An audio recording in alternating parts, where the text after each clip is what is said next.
Hello students and welcome back to your chemistry class. आज की class में हम स्टोइचियोमेट्री पढ़ने वाले हैं। स्टोइचियोमेट्री इज बेसिकली कि आपके पास केमिकल कैलकुलेशंस कैसे करें based on a chemical reaction. तो आज हम पढ़ने वाले हैं calculations based on chemical reactions और इसी को हम कहते हैं स्टोइचियोमेट्री। ठीक है, so today we will be going to do some calculation based on chemical reaction. अगर आपके पास कोई केमिकल रिएक्शन है तो उससे हम कैसे चीजें कैलकुलेट करें for a given amount of product और गिवन अमाउंट ऑफ रिएक्टेंट, या it could be moles also. तो बेसिकली क्या होता है, आपको पहले ये पता होना चाहिए किसी भी केमिकल रिएक्शन से हमको क्या जानकारी मिलती है। ठीक है, अगर मान लीजिए आपके पास एक रिएक्शन है, calcium carbonate gives calcium oxide plus carbon dioxide. It is a balanced chemical equation. अब इससे हमको क्या इंफॉर्मेशन पता चल रही है क्वांटिटेटिव सेंस में। क्वालिटेटिव सेंस में आप ये जान सकते हैं कि भाई ये सॉलिड है, ये सॉलिड में बनेगा, ये गैस में बन जाएगा। आपके पास कैल्शियम कार्बोनेट से आपको कैल्शियम ऑक्साइड और CO2 मिलता है। This is qualitative information that you can get from a chemical reaction. But we are talking about the quantitative information that you can get from the chemical reaction. तो अगर आपके पास कोई balanced chemical equation है, क्या information पता चल रही है कि 1 मॉलिक्यूल कैल्शियम कार्बोनेट का डिसोसिएट करता है to give 1 molecule of calcium oxide and 1 molecule of carbon dioxide. एक कैल्शियम कार्बोनेट से मुझे एक कैल्शियम ऑक्साइड का मॉलिक्यूल मिलता है और एक कार्बन डाइऑक्साइड का मॉलिक्यूल मिलता है। तो अगर मैं मॉलिक्यूल सेंस में लिखूं तो 1 molecule gives 1 molecule and 1 molecule of this. ठीक है, तो मैं आपको x नंबर ऑफ मॉलिक्यूल्स अगर कैल्शियम कार्बोनेट के दे दूं तो मैं निकाल सकती हूँ कि कितने कैल्शियम ऑक्साइड बनेंगे उससे और कितने कार्बन डाइऑक्साइड बनेंगे मेरे पास। ठीक है, अगर मैं मोल वाइज देखूं तो मोल में भी ये चीज हो जाएगी भाई, अगर मैं 1 इंटू एवोगैड्रो नंबर कर रही हूँ, इसमें भी एवोगैड्रो नंबर कर रही हूँ, इसमें भी एवोगैड्रो नंबर कर रही हूँ, तो सेम नंबर ऑफ मॉलिक्यूल्स हो जाएंगे। ठीक है, तो अगर मैं मोल्स के हिसाब से देखूं, अगर मैं 6.023 इंटू 10 की पावर 23 मॉलिक्यूल्स इसके ले रही हूँ, इसका मतलब 1 मोल। तो अगर मैं इतने मॉलिक्यूल्स लूंगी तो मेरे को 6.023 इंटू 10 की पावर 23 मॉलिक्यूल्स इसके मिलेंगे और 6.023 इंटू 10 की पावर 23 मॉलिक्यूल्स मुझे इसके मिलेंगे। तो 1 mole of CaCO3 will give 1 mole of calcium oxide and 1 mole of carbon dioxide. अब मैं देखूं मास के हिसाब से, ये मेरे पास रेशो जो है 1:1:1 का, it tells you either the molecule का रेशो या फिर मोल्स का रेशो। मास के हिसाब से देखूं, एक कैल्शियम कार्बोनेट के मॉलिक्यूल का मास होगा 100 यूनिट्स। अगर मैं मोलर मास कह रही हूं तो 100 ग्राम, इसका मास आएगा 100 ग्राम पर mole. Molecular weight is 100 gram. 100 gram calcium carbonate से 56 ग्राम कैल्शियम ऑक्साइड मिलता है और 44 ग्राम कार्बन डाइऑक्साइड मिलता है। ठीक है, तो मैंने आपको कोई क्वेश्चन नहीं दिया, this is just the information that you get from a chemical equation. किसी केमिकल इक्वेशन से, किसी बैलेंस्ड केमिकल इक्वेशन से आपको इस तरीके की क्वांटिटेटिव नॉलेज मिल सकती है। नाउ यूजिंग दिस नॉलेज आप अपना क्वेश्चन सॉल्व कर सकते हैं जो कि केमिकल रिएक्शन की कैलकुलेशन पे बेस्ड होगा। But the first thing you need to do for the quantitative analysis is कि आप रिएक्शन को पूरा क्या कर लें, बैलेंस कर लें। So we have balanced this equation here. तो अब हम इसको किस तरीके से सॉल्व करेंगे, मान लीजिए for if 2 moles of calcium carbonate are decomposed, find the moles of calcium oxide formed.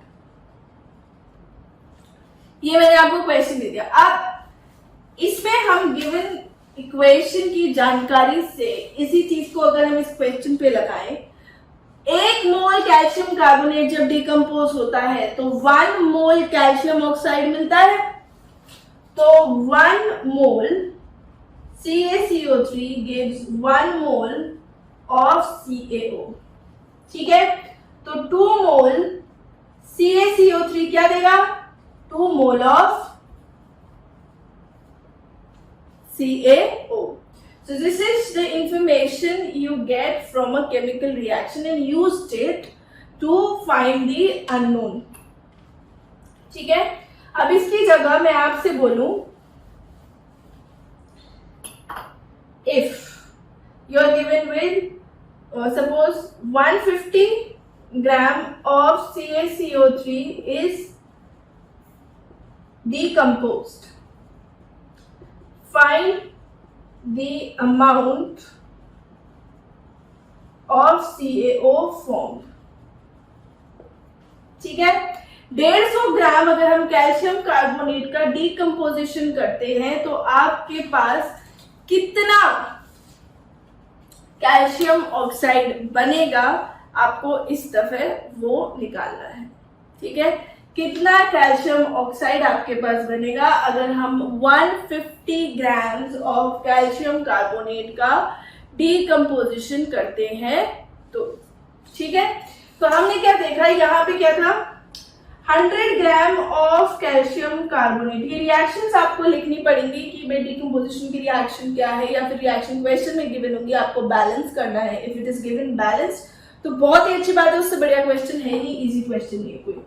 100 gram of calcium carbonate gives 56 gram of calcium oxide। तो 150 gram of calcium carbonate कितना देगा? 56 into 150 divided by 100 gram of calcium oxide। तो ये कितना आएगा आपके पास? It will be 56 plus 28, that will be your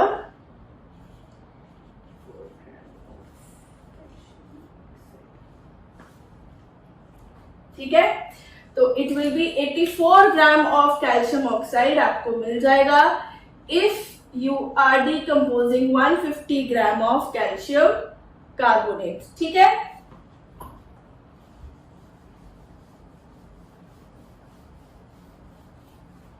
ये हमने कर लिया मोल से मोल का रिलेशन यूज करके और मास से मास का रिलेशन यूज करके। अब अगर मान लीजिए आपको मोल से मास का रिलेशन पूछा है, इफ इसी क्वेश्चन में 2 mole of calcium carbonate is decomposed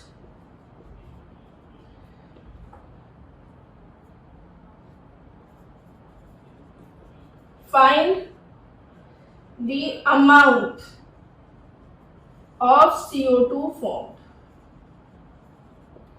अब इस दफे हमने अमाउंट ऑफ CO2 निकालना है, यानी कि मोल को किससे रिलेट करना है? अमाउंट से। तो आप कैसे करेंगे? 2 मोल ऑफ CaCO3 कितना देगा? 2 मोल ऑफ CO2। ठीक है, क्योंकि मोलर रेशो क्या है? 1:1 का। 1 मोल देना था तो 2 mole calcium carbonate 2 moles of carbon dioxide देगा। तो अगर आपको 2 मोल दे रहा है तो मोल्स ऑफ CO2 आ गए 2 mole. Now mole mass is equals to mole into molar mass होता है, number of moles is equals to weight by molar mass. अब ये number moles to molar mass कर देंगे तो क्या आ जाएगा? वेट। तो 2 मोल का मास कितना है बेसिकली हमें वो निकालना है, तो दैट इज 2 into 44, यानी कि 88 ग्राम ऑफ CO2 आपको मिल जाएगा। सो दिस टाइम हमने मोल से क्या निकाला है? मास निकाला है। You have calculated mass with the help of moles. ठीक है, अब इस क्वेश्चन में आपको जरूरी नहीं है कि रिएक्टेंट से ही निकालना हो, आप प्रोडक्ट से भी इस इंफॉर्मेशन पे आ सकते हैं कि आपके पास मान लीजिए if 28 gram of CaO is formed on decomposition of calcium carbonate. How many moles of CaCO3 were decomposed? कि अगर 28 ग्राम हमारे पास कैल्शियम ऑक्साइड बन रहा है on the decomposition of CaCO3, तो कितना डिकम्पोज हमने ये किया होगा. ठीक है, तो आप क्या करेंगे, 56 ग्राम ऑफ CaO, जो कि इसी बैलेंस इक्वेशन से हमारे पास इंफॉर्मेशन आई है, कितने से बनता था, 100 ग्राम ऑफ कैल्शियम कार्बोनेट से. देयरफॉर 28 ग्राम ऑफ CaO कितने से बनेगा, 100 into 28 divided by 56 gram of CaCO3, यानी कि कितना, 50 ग्राम ऑफ CaCO3. ठीक है, पर हमें क्या निकालने हैं, moles. How many moles of calcium carbonate were decomposed, कितने मोल्स ऑफ कैल्शियम कार्बोनेट आपने डिकम्पोज करे. देखो मोल्स ऑफ CaCO3 कितना मास है, 50. मोलर मास कितना है, 100. कितना आएगा, 0.5 मोल. यानी कि आधा मोल अगर आप कैल्शियम कार्बोनेट का डिकम्पोज करेंगे तो आपको 28 ग्राम कैल्शियम ऑक्साइड मिल जाएगा. ठीक है, अब ये 100 और 56 कैसे आए, आई होप आपको सबको पता ही होगा कि इसका मास 40 है, प्लस 12 है, प्लस 48 है. This is 40 plus 16 and this is 12 plus 32. ठीक है, तो this is how you do the questions in stoichiometry में. आप इस तरीके से क्वेश्चंस को सॉल्व करेंगे. आपके पास एक गिवन इक्वेशन है, उस गिवन इक्वेशन से आपको जो भी इंफॉर्मेशन मिल रही है, please right that down in just 3 simple points. और उसके बाद क्वेश्चन में आपको कुछ भी पूछता है, कुछ भी नॉन अननोन से आपको पूछ रहा है, तो आप उसे सॉल्व कर सकते हैं. ठीक है, this is the molar ratio, mass ratio and molecule का रेशो आपको पता चल जाता है उस रिएक्शन से. तो जो हमारे पास ये कोफिशिएंट्स होते हैं, मान लीजिए कोई रिएक्शन हो रही है, AA plus BB gives CC plus DD. तो ये A, B, C, D जो है, they are the stoichiometric coefficients of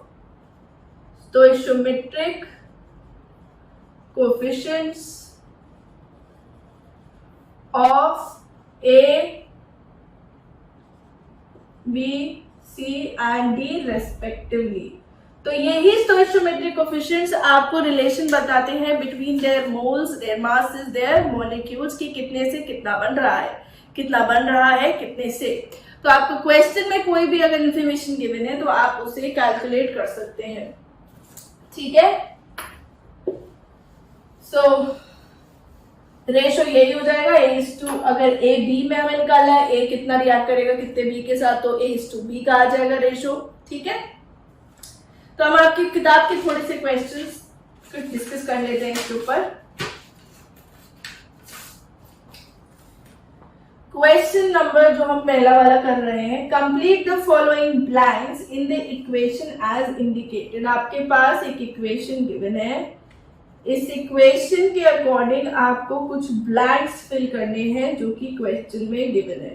ठीक है, ए है आपके पास mole is to 1 mole plus dash dash dash gives dash dash dash plus dash dash dash. दूसरा है आपके पास ग्राम, अगर इसका 42 ग्राम है तो plus dash dash dash gives dash dash dash plus dash dash dash. molecules 6.02 into 10 की power 23 plus dash dash dash gives dash dash dash plus dash dash dash. ठीक है, तो आपको ये निकालना है कि इतने मोल्स अगर मैं इसके ले रही हूँ तो इसके कितने मोल रिएक्ट कर रहे हैं, इसके कितने बन रहे हैं, इसके कितने बन रहे हैं, इसका इतना ग्राम ले रही हूँ, इसका कितना लेंगे, इसका कितना बनेगा, इसका कितना बनेगा, इसका इतने मॉलिक्यूल्स लिए, इसके कितने लेने पड़ेंगे मॉलिक्यूल्स, और इसका कितना बनेगा मास, सॉरी मॉलिक्यूल्स, और इसके कितने बनेंगे molecules. This is what you have to find out. ठीक है, बैलेंस इक्वेशन दे रखी है आपको, इससे इजी तो कोई चीज ही नहीं है. तो 1:2:1:2 यानी कि 2 मोल इसके लेंगे, 1 मोल कैल्शियम हाइड्राइड का 2 मोल वाटर के साथ रिएक्ट करता है ताकि 1 मोल कैल्शियम हाइड्रोक्साइड बन पाए और 2 मोल हाइड्रोजन गैस इवॉल्व हो पाए। ठीक है, 42 ग्राम्स हम इसके ले रहे हैं तो हमें क्या निकालना है, 36 ग्राम्स इसके लेंगे क्योंकि 1 mole of H2O is equals to 18 gram होता है। देयरफॉर 2 मोल ऑफ H2O कितना होगा, 18 into 2 that is 36 grams। तो दिस इज 36 ग्राम आप वाटर लेंगे। इससे बेटर इजी तरीके से आप क्वेश्चन को नहीं समझ सकते। ये टेबल कंप्लीट करने के बाद you will have more confidence. एक एक स्टेप कर रहे हैं हम। फिर इससे आपके पास कितना कैल्शियम हाइड्रोक्साइड बनेगा, कितना कैल्शियम हाइड्रोक्साइड बनेगा आपके पास, वो हमें निकालना है। तो आपके पास 1 कैल्शियम हाइड्रोक्साइड का मास कितना है, 1 मोल। तो कितना होगा ये 40 प्लस 32 प्लस 2। ठीक है, कितना आएगा आपके पास ये 74 gram of calcium hydroxide is being form. और ये कितना बन गया 4 ग्राम। ठीक है, अगर मॉलिक्यूल्स के हिसाब से देखें, एक मॉलिक्यूल इसका कैल्शियम हाइड्राइड का 2 मॉलिक्यूल के साथ रिएक्ट करता है। तो अगर मैं 6.02 इंटू 10 की पावर 23 लेगी तो इसके कितने लगेंगे, 2 इंटू 6.02 इंटू 10 की पावर 23 यानी कि 12.04। और इसके कितने बनेंगे, इसके बनेंगे 1:1। 1 मॉलिक्यूल गिव्स 1 मॉलिक्यूल, तो 6.02 इंटू 10 की पावर 23 will give 6.02 into 10 की पावर 23 molecules। और यहाँ पे कितने बनेंगे, 2 into 6.02 into 10 की पावर 23 molecules of hydrogen। ठीक है, तो इस तरीके से आपको, ये तो हमने टेबल गिवन है, टेबल बनानी थी, पर इसी तरीके से क्वेश्चंस को सॉल्व करना है कि इतने से इतना तो उतने से कितना। तो ये इंफॉर्मेशन हमें सब इससे मिल रही है, टेबल से हमको मिल रही है, सॉरी इक्वेशन से मिल रही है। तो उसके अकॉर्डिंग हमने क्वेश्चन सॉल्व किया है। ठीक है, नेक्स्ट क्वेश्चन है, calculate the mass and volume of oxygen at STP। Calculate the mass and volume. अब इसमें वॉल्यूम वाला टर्म आ गया तो हमको क्या याद रखना है, नंबर ऑफ मोल्स क्या होते हैं, volume at STP divided by 22.4 litres. किसी भी गैस का एट STP मोलर वॉल्यूम होता है, 1 मोल का वॉल्यूम 22.4 किसी भी गैस का। तो अगर हमें उसका वॉल्यूम निकालना है या वॉल्यूम लेना है, सबके लिए हम ये वाला फॉर्मूला लगाएंगे at STP condition. Volume of oxygen, oxygen की बात कर रहे हैं गैस की, तो क्या होगा ये O2। ठीक है, eight STP which will be evolved on electrolysis of 1 mole of water। Calculate the mass and volume of oxygen at STP which will be evolved on electrolysis of 1 mole 18 gram of water. आपको निकालना है कितना मास और volume बनेगा oxygen का जब हम electrolysis करवाएंगे 1 मोल ऑफ वाटर का। ठीक है, तो पहली बात तो आपको वाटर के इलेक्ट्रोलिसिस की इक्वेशन पता होनी चाहिए, that is twice of H2O gives twice of H2 plus O2। ये बनता है हमारे पास। ठीक है, इससे इंफॉर्मेशन क्या आई, अगर मैं मोल के रिस्पेक्ट में देखूं तो 2 मोल मुझे 2 मोल हाइड्रोजन गैस देते हैं and 1 mole of oxygen gas is form. अगर मैं ग्राम्स के अकॉर्डिंग देखूं, जैसे हमने पिछले क्वेश्चन में किया था, 36 ग्राम, 2 मोल का मास कितना होगा 36 ग्राम, मुझे कितना 4 ग्राम ऑफ हाइड्रोजन देता है and I get 32 gram of oxygen. ठीक है, ये इंफॉर्मेशन लिख लिया। अब इसके अकॉर्डिंग हम क्वेश्चन को सॉल्व करेंगे। Calculate the mass and volume of oxygen at STP। Mass निकाला ऑक्सीजन का अगर 18 ग्राम ऑफ वाटर डिकम्पोज कर रहा है, तो 36 gram of H2O gives 32 gram of O2। ठीक है, इससे पता चल रहा है इक्वेशन से इलेक्ट्रोलिसिस की। Therefore 18 gram of H2O will give 16 gram of O2। आधा आधा हो जाएगा, 2 मोल 1 मोल देते थे, तो अगर 18 ग्राम है यानी कि हम क्या ले रहे हैं, ओनली 1 मोल ऑफ H2O, तो 1 मोल कितना देगा, half mole of O2। Half mole of O2 will be 16 gram of O2। 18 gram of H2O will give 16 ग्राम। अगर आपको यूनिटरी मेथड में कोई कंफ्यूजन होती है तो आप इस तरीके से लिख सकते हैं 32 into 18 divided by 36 gram of O2। तो मास ऑफ O2 तो हो गया कितना, 16 ग्राम्स। अब वॉल्यूम कैसे निकालें? सी वॉल्यूम हम कैसे निकालेंगे, नंबर ऑफ मोल्स का इस्तेमाल करते हुए। नंबर ऑफ मोल्स होता है weight upon molar mass and also it is volume at STP upon 22.4। Number of moles कितने हो गए आपके पास, वेट अपॉन मोलर मास कितना है, 16/32। ऑक्सीजन का मोलर मास कितना होगा, 32। O2 का मोलर मास, इससे रिलेट नहीं कर रहे हैं फिलहाल। वॉल्यूम एट एसटीपी हमको निकालना है, कितना वॉल्यूम ऑक्यूपाई कर रही है, डिवाइडेड बाय 22.4। तो आधे मोल की बात कर रहे हैं मतलब हम, तो वॉल्यूम कितना आ जाएगा, 11.2 लीटर्स। ठीक है, it will be 11.2 liters. This will be the volume occupied by O2 when you are decomposing 18 gram of water at STP. तो ज्यादा डिफिकल्ट क्वेश्चंस नहीं है, कभी भी आप क्वेश्चन को ऐसे कंफ्यूज मत करिएगा। मास जितना भी क्वेश्चन के अकॉर्डिंग आ रहा है, जितना भी इक्वेशन के अकॉर्डिंग मास आ रहा है उतना ही लीजिएगा। कभी भी ऐसे मत करिएगा कि अच्छा आपको 18 ग्राम गिवन था तो इसमें तो 2 इंटू कर दिया तो उसमें भी 2 इंटू कर दिया कि 2 इंटू के लिए निकाले। नहीं, आप इस मास के अकॉर्डिंग निकाले, इससे इतना बन रहा है तो जितना भी क्वेश्चन में गिवन है उससे कितना बन रहा है।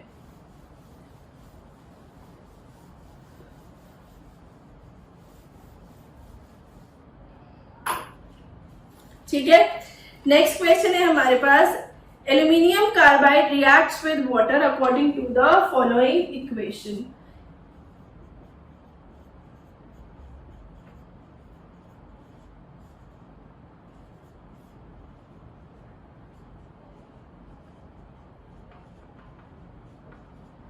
आपको गिवन है क्वेश्चन में कि एल्यूमिनियम कार्बाइड वाटर के साथ इस इक्वेशन के अकॉर्डिंग रिएक्ट करता है। It has 2 part, this question has 2 parts. First part is saying what mass of aluminium hydroxide is formed from 12 gram of aluminium carbide.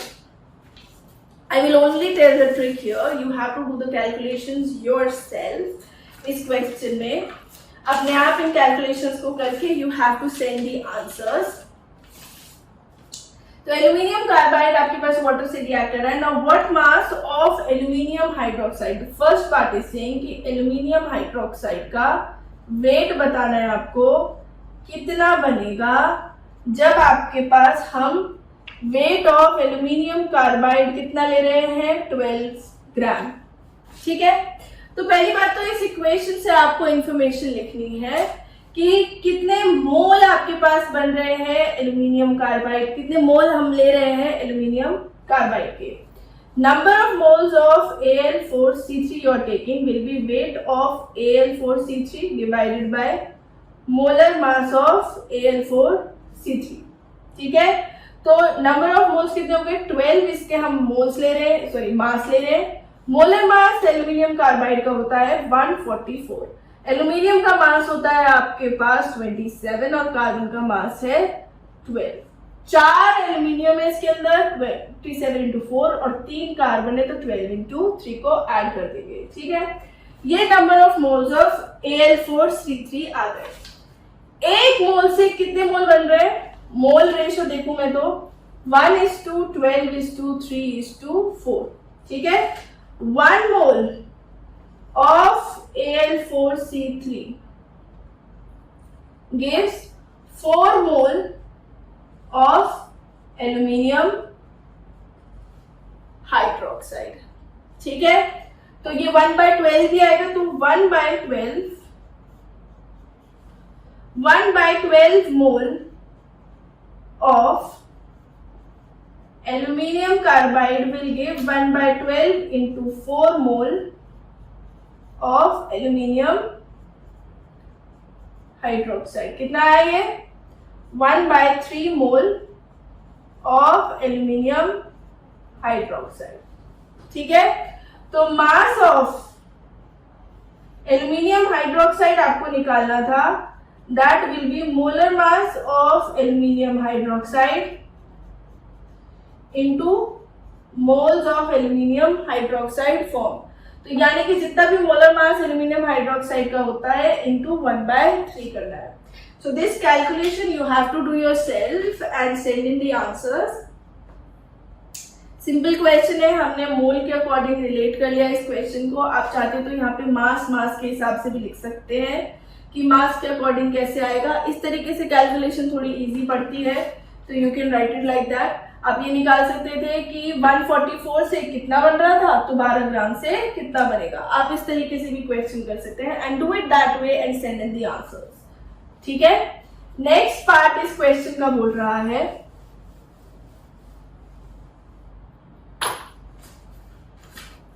what volume of methane is obtained from 12 gram of aluminium carbide.